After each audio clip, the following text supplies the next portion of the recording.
আজকের ভিডিওতে অনুষ্ঠান বাড়ির জিভে জল আনা আমের চাটনির রেসিপি আপনাদের সঙ্গে শেয়ার করব। কোনো প্রকার তেলের ব্যবহার ছাড়া আজকের এই চাটনি বানিয়ে দেখাবো। আশা করি ভালো লাগবে। বন্ধুরা, পিনাজ হেসেলে আপনাদের সবাইকে স্বাগত জানাই। আশা করি আমার চ্যানেলের রেসিপিগুলি আপনাদের সকলের খুবই ভালো লাগে। আমার চ্যানেলের রেসিপিগুলি ভালো লাগলে আমার চ্যানেলটি কিন্তু অবশ্যই সাবস্ক্রাইব করে আমার পাশে থাকবেন। চাটনি তৈরির শুরুতে 250 গ্রাম পরিমাণ কাঁচা আম খোসা সমেত ছোট ছোট টুকরো করে কেটে নিয়েছি। এখন এই কাঁচা আমের মধ্যে 1 চামচ পরিমাণ হলুদ গুঁড়ো ও 1 কাপ পরিমাণ জল দিয়ে ভালো করে একবার নেড়ে চেড়ে নেব। এখন এই পাত্রটা গ্যাসের চুলোয় বসিয়ে দেব। এখন আমটা হলুদ জলের মধ্যে ভালোভাবে একবার ফুটিয়ে নেব। এতে করে আমের ভিতরে সমস্ত কষটা বাইরে বেরিয়ে যাবে। ভালোভাবে ফুটে গেলে আমটা এখন গ্যাসের ফ্লেম অফ করে জল ঝরিয়ে নেব। এদিকে চুলোয় একটা পাত্র বসিয়ে দিয়ে দেব 1 কাপ পরিমাণ চিনি, তার সাথে দিয়ে দেব 1 কাপ পরিমাণ জল।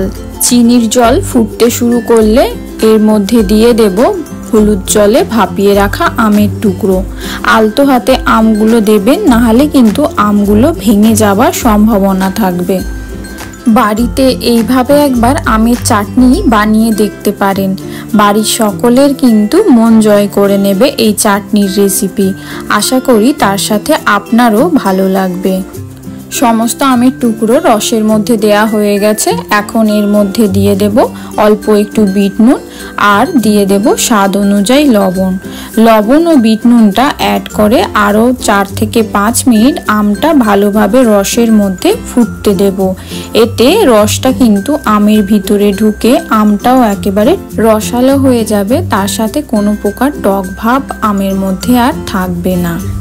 চাটনিটা যতক্ষণ ফুটছে, অপরদিকে চাটনির গ্রেভিটা গাঢ় করার জন্য একটা পাত্রে আমি নিয়ে নেব 1 চামচ পরিমাণ কর্নফ্লাওয়ার, তার সাথে 2 চামচ পরিমাণ জল অ্যাড করে ভালোভাবে গুলে নেব, যেন কোনো প্রকার গুটলে ভাব না থাকে।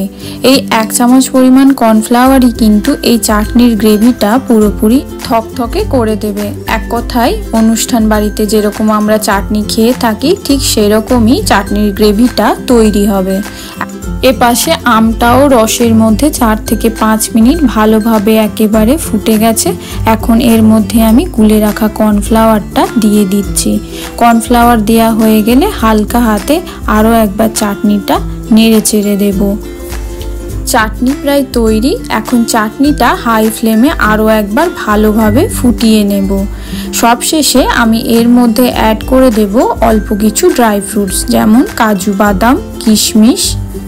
এই পর্যায়ে আপনারা চাটনির কিন্তু নুন মিষ্টি একবার চেক করে নিতে পারেন। চাটনি প্রায় তৈরি। আমগুলো একেবারে পারফেক্ট সেদ্ধ হয়ে গেছে, কিন্তু দেখুন গোটা গোটা হয়েই আছে। চাটনির উপরে এখন সাদা সাদা ফেনা স্তর দেখা গেলেও চাটনি যখন ঠান্ডা হয়ে যাবে দেখবেন এই স্তরগুলো নিজে থেকেই সরে গেছে। সবশেষে আমি এর উপর থেকে 1/2 চামচ পরিমাণ লেবুর রস অ্যাড করে দিচ্ছি, যাতে চাটনিটা ঠান্ডা হবার পরেও জমে না যায়। তৈরি অনুষ্ঠান বাড়ির আমের চাটনি। এখন আমি গ্যাসের ফ্লেম অফ করে চাটনিটা একটা পাত্রে পরিবেশন করে নেব। চাটনির রেসিপি ভালো লাগলে আমার চ্যানেলটি কিন্তু অবশ্যই সাবস্ক্রাইব করবেন। তার সাথে লাইক কমেন্ট শেয়ার করতে ভুলবেন না কিন্তু।